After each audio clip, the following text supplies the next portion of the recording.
Market up trend में है या मार्केट डाउन ट्रेंड में है, या मार्केट अब बुलिश होगी या बेरिश होगी, ये सब कुछ आपको मार्केट स्ट्रक्चर से पता चलता है। अब मार्केट स्ट्रक्चर क्या होता है, किस तरह से वर्क करता है, अगर तो आपको इस चीज का नहीं पता तो आपको टेंशन लेने की बिल्कुल भी जरूरत नहीं है, क्योंकि आज क्लास में हम इस टॉपिक को इन डेप्थ डिस्कस करेंगे। साथ ही हम ये भी देखेंगे कि आप प्रॉपरली ट्रेंड लाइंस को ड्रॉ किस तरह कर सकते हैं, क्योंकि बिगिनर्स को बहुत ही प्रॉब्लम आती है ट्रेंड लाइन ड्रॉ करने में। तो आपके जितने भी डाउट्स हैं वो सब कुछ आज की वीडियो में क्लियर हो जाएगा। तो without any further due video start करते हैं। सबसे पहले आपने ट्रेडिंग व्यू वेबसाइट पे आ जाना है, और अगर तो आपको ट्रेडिंग व्यू इस्तेमाल करना नहीं आता तो मैंने उस पर भी आप लोगों के लिए वीडियो बनाई है, आप उसको जाके देख सकते हैं। अब मार्केट स्ट्रक्चर समझने के लिए हम जाएंगे स्क्रीन पे, लेकिन उससे पहले मैं आपको थोड़ा कॉन्सेप्ट समझा देता हूँ, थोड़ा थ्योरी में बता देता हूँ कि ये होता क्या है। जब भी प्राइस अप ट्रेंड में होती है या डाउन ट्रेंड में होती है तो कभी भी इस तरह नहीं होता कि बस प्राइस शूट करके अपसाइड में चली जाए या इसी तरह फौरन से डंप करके बिल्कुल जीरो पे आ जाए। हमेशा प्राइस एक ट्रेंड को फॉलो करती है, यानी प्राइस अप जाती है, थोड़ा सा नीचे आती है या करेक्शन लेती है,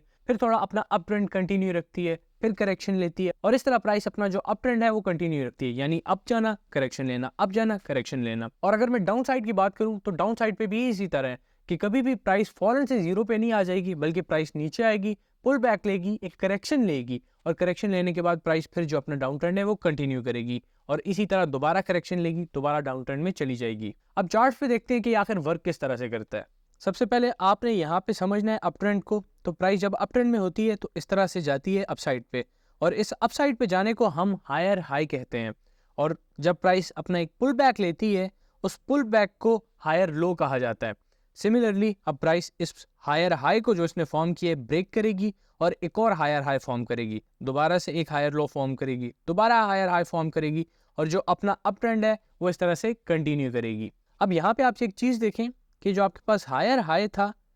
अब वो एज अ सपोर्ट बन जाएगा, क्योंकि कोई भी रेजिस्टेंस हो जब वो ब्रेक हो जाती है तो वो एज अ सपोर्ट की तरह काम करती है। किस तरह रेजिस्टेंस ब्रेक हो कि सपोर्ट बन जाता है, और इस तरह की जितनी भी कॉन्सेप्ट्स हैं वो सब मैंने सपोर्ट एंड रेजिस्टेंस वाली वीडियो में इन डेप्थ डिस्कस किए हैं, आप उसे जाके देख सकते हैं। अब अगर मैं डाउन साइड की बात करूं तो सबसे पहले प्राइस आपके पास नीचे आएगी, जिसको हम लोअर लो बोलेंगे, फिर थोड़ी सी करेक्शन लेगी या पुल बैक, और उसके बाद इस लो को ब्रेक करते हुए एक और लो फॉर्म करेगी, और फिर इस तरह एक करेक्शन लेगी, और अपना जो डाउन ट्रेंड है वो कंटिन्यू रखेगी।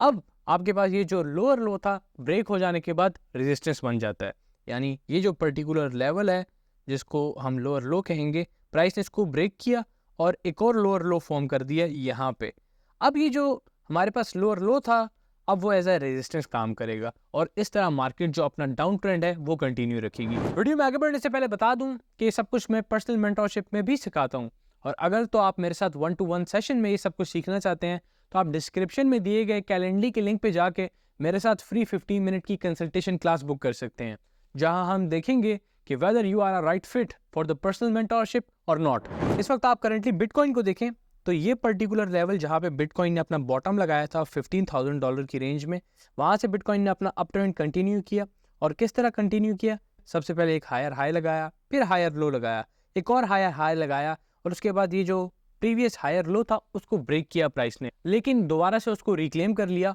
और एक और हायर हाई लगाया, फिर हायर लो लगाया, फिर एक और हायर हाई लगाया, और सेम हायर लो को टेस्ट किया प्राइस ने। उसके बाद सिमिलरली एक और हायर हाई, फिर हायर लो, हायर हाई, और इसी तरह प्राइस हायर लो लगाते हुए चली गई अपसाइड पे एक और हायर हाई लगाने। और अगर करंट सिनेरियो की बात की जाए तो ये जो प्रीवियस हमारे पास हायर लो था, यानी ये पर्टिकुलर जो लेवल है हायर लो कहलाएगा, प्राइस उसको ब्रेक कर रही है, और इसको ब्रेक करने के बाद शॉर्टर टाइम पीरियड के लिए हमें जो बिटकॉइन है वो एक और लोअर लो लगाता हुआ नजर आ सकता है, यानी जो प्राइस है वो डाउन ट्रेंड में हमें जाते हुए नजर आ सकती है। और फिर वो लेवल्स, वो मार्केट स्ट्रक्चर जो कि हायर हाई हायर लो की तरह काम कर रहे थे, वो आपके पास सपोर्ट एंड रेजिस्टेंस की तरह काम करेंगे। यानी ये पर्टिकुलर लेवल जो आपके पास हायर हाई था एक रेजिस्टेंस की तरह काम कर रहा था, और उसको ब्रेक करने के बाद प्राइस ने एक और हायर हाई फॉर्म कर दिया, अब वो आपके पास सपोर्ट की तरह काम करेगा। और अगर तो प्राइस यहाँ पे आती है तो प्राइस इसको एज अ सपोर्ट लेगी। इसी तरह जब मैं डाउन साइड की बात करूँ तो यहाँ इस पर्टिकुलर लेवल पे जब बिटकॉइन $67,000 की रेंज में ट्रेड कर रहा था, यहाँ पे आप देखें तो बिटकॉइन ने अपने जो डाउन ट्रेंड है वो किस तरह से कंटिन्यू किया। सबसे पहले जो हाई लगाया बिटकॉइन ने, उसके बाद प्राइस जो है थोड़ा सा डाउनवर्ड मोमेंटम में शिफ्ट हो गई। प्राइस ने लोअर लो लगाया, लोअर हाई लगाया, फिर लोअर लो लगाया, लोअर हाई लगाया, लोअर लो, लोअर हाई, लोअर लो, और यहाँ पे जो प्रीवियस लोअर हाई था उसको प्राइस ने शॉर्टर टाइम पीरियड के लिए ब्रेक किया,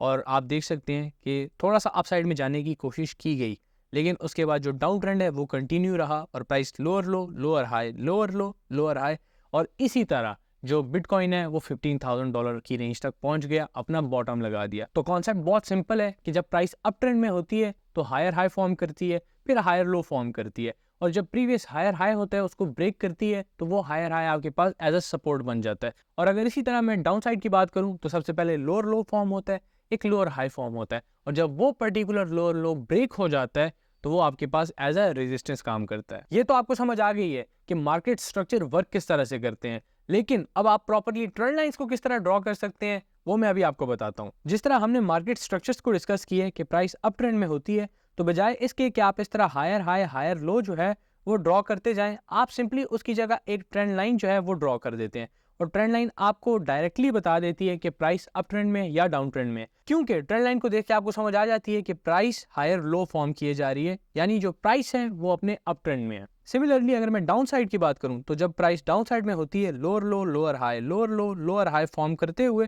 तो आपको ये चीज डायरेक्ट ट्रेंड लाइन बता देती है कि जो प्राइस है वो लोअर लो फॉर्म किए जा रही है। यानी अगर इस एग्जांपल में मैं आपको दिखाऊं तो यहाँ पे आप देख सकते हैं कि यहाँ पे लोअर लो फॉर्म हुआ, एक और लोअर लो फॉर्म हुआ, और हमारे पास एक और लोअर लो जो है वो फॉर्म हो रहा है। तो यहाँ पे आपको डायरेक्ट जो है समझ आ जाती है ट्रेंड लाइन की हेल्प से कि जो मार्केट स्ट्रक्चर है वो किस तरफ है। अब बहुत से बिगिनर्स को प्रॉब्लम आती है कि ट्रेंड लाइन को प्रॉपर्ली ड्रॉ किस तरह किया जाता है, तो वो मैं अभी आपको बता देता हूँ। अब अगर ट्रेंड लाइन को ड्रॉ करना मैं आपको बताऊँ तो बहुत सिंपल है, मैं आपको इस एग्जाम्पल से बता देता हूँ। आपने करना क्या है कि आपने इस पर्टिकुलर कैंडल की विक लेनी है। अब कैंडल की दो चीज़ें होती हैं, एक तो उसकी बॉडी होती है और एक उसकी जो विक होती है। अब बॉडी वो पार्ट होता है जो कि फिल्ड होता है, और उससे हट के जो आपको उसकी लाइंस नज़र आ रही होती हैं अप साइड पे और डाउन साइड पे, बड़ी भी हो सकती हैं, छोटी भी हो सकती हैं, डिपेंड करता है, तो वो विक्स कहलाती हैं। अब आपने ट्रेंड लाइन इस तरह ड्रॉ करनी है कि जो कैंडल है, जो आपको कैंडल नज़र आ रही हो हायर हाई पे, जिसकी विक सबसे बड़ी हो, आपने उसे चूज़ करना है। अब ऐसा भी ना हो कि कैंडल बहुत बड़ी विक रखती हो, यानी मैनिपुलेशन होती है, 60% की जब पंप आ जाते हैं तो उस विक को आप जो है इग्नोर कर सकते हैं। लेकिन मैं आपको इन जनरल बता रहा हूँ, आपने इस विक को पकड़ना है और डाउन साइड पे लेके जाना है, उन कैंडल्स की विक को ज्वाइन करते हुए जो कि आपको मैक्सिमम नज़र आ रही हैं टच देते हुए। अब इसमें एक प्रॉब्लम ये आती है बिगिनर्स को कि वो समझते हैं कि बॉडी टू बॉडी भी ट्रेंड लाइन को ड्रॉ किया जा सकता है, यानी कुछ इस तरह से वो बस सिंपली यहाँ इनकी बॉडीज को आपस में कनेक्ट कर देते हैं। कुछ जो है विक टू बॉडी लेके चलते हैं, यानी यहाँ पे विक को ले जाएंगे और बाकी आगे बॉडीज को कनेक्ट कर देंगे, और कुछ विक टू विक लेके चलते हैं, जो मैंने अभी आपको स्टार्ट में बताया था। तो बेसिक तीन चीज़ें, विक टू बॉडी और बॉडी टू बॉडी। अब आप तीनों कर सकते हैं, इसमें कुछ भी गलत नहीं है, लेकिन मैं पर्सनली आपको रिकमेंड जो करूँगा वो होगा विक टू विक। तो ये जो पर्टिकुलर लेवल होता है विक का, जो कि एज ए रेजिस्टेंस काम कर रहा होता है, जब ये ब्रेक हो जाता है तो ये अच्छा सपोर्ट बन जाता है। अब यहाँ पे इस पर्टिकुलर एग्जांपल में तो जो प्राइस है उसने डायरेक्ट अपना अप ट्रेंड कंटिन्यू रखा, इसलिए मैं आपको एक और एग्जांपल दिखाऊंगा, ये वाली। यहाँ पे हम इस विक को लेंगे और इसको ड्रॉ करेंगे आगे नेक्स्ट विक्स की तरफ। अब आप इसमें एक चीज़ देखें कि यहाँ से हमारे पास जो ट्रेंड लाइन थी,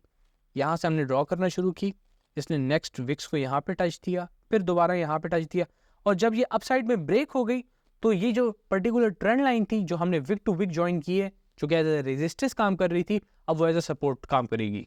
और यहाँ पे आप देख लें कि ब्रेकआउट के बाद प्राइस ने उसको सपोर्ट की तरह कंफर्म किया, और जो अपना अप ट्रेंड है वो कंटिन्यू रखा। तो कॉन्सेप्ट बहुत सिंपल है कि आपने simply wick to wick trend line को ड्रॉ करना है, और वो ट्रेंड लाइन जो कि एज ए रेजिस्टेंस काम कर रही होती है, ब्रेक होने के बाद सपोर्ट की तरह काम करती है। सिमिलरली जो ट्रेंड लाइन डाउन साइड पे ब्रेक हो जाती है तो वो रेजिस्टेंस की तरह काम करती है। तो आज की वीडियो में बस इतना ही। अब आपको समझ आ चुकी है कि मार्केट स्ट्रक्चर क्या होता है, प्राइस अप ट्रेंड में है या डाउन ट्रेंड में है, आपको किस तरह पता चल सकता है, और प्रॉपर ट्रेंड लाइंस को ड्रॉ किस तरह किया जाता है, क्या क्या चीज़ें उनमें देखनी पड़ती हैं। तो वीडियो को एंड करते हैं, और आप अपने जो व्यूज़ हैं वो कमेंट सेक्शन में मेरे साथ शेयर कर सकते हैं, और आपको फर्दर किन टॉपिक्स पे वीडियो चाहिए आप मुझे वो भी बता सकते हैं। और लास्टली आपको मैं यही कहूँगा कि आप जाएं और ये सारा कुछ प्रैक्टिस करें मार्केट में, क्योंकि प्रैक्टिस करने से ही आपका सबकॉन्शियस माइंड जो है वो स्ट्रांग होगा, आपको एक्सपीरियंस हासिल होगा। और जैसा कि मैं हमेशा कहता हूँ